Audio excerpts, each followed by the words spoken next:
কুড়িগ্রাম জেলার মানুষ একটু স্বস্তির নিঃশ্বাস ফেলেছে, কারণ টানা 8 থেকে 10 দিন তীব্র লোডশেডিংয়ের কারণে এখানকার মানুষ একদম নাজেহাল হয়ে পড়েছিল। চরম খারাপ অবস্থা গিয়েছিল। এখানকার যে মুরগির খামারগুলো ছিল, ইতিমধ্যেই কয়েক হাজার মুরগি গরমের কারণে মারা গেছে।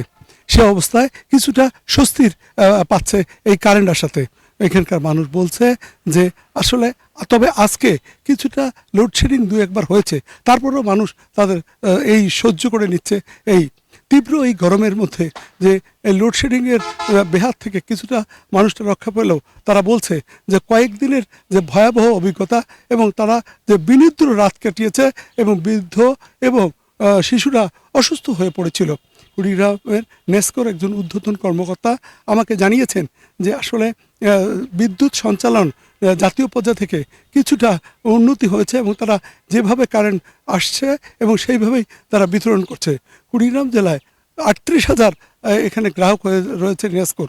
এখানে বিদ্যুতের দরকার হয় 12 থেকে 13 মেগাওয়াট, অথচ বিদ্যুৎ ইদানিং পাচ্ছে 8 থেকে 10 মেগাওয়াট। যদিও এটি কম, তারপরেও কিছুটা সহনশীল পর্যায়ে রয়েছে।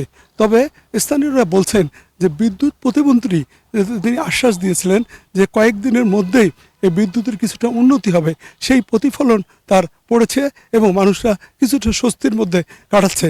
তবে কুড়িগ্রাম এবং লালমনিরহাটের পল্লী বিদ্যুৎ যে সমিতি রয়েছে, এখানে প্রায় 6,75,000 গ্রাহক রয়েছে।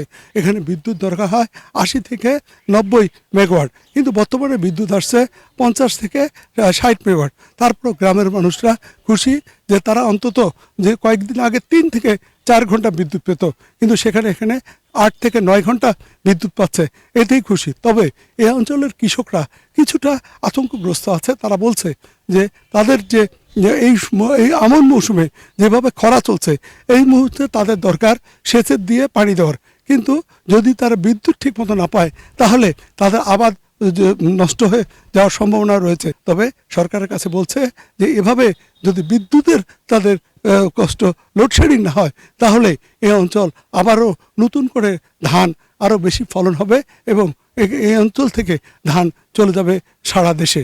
রাজু মুস্তাফিজ, 71, কুড়িগ্রাম।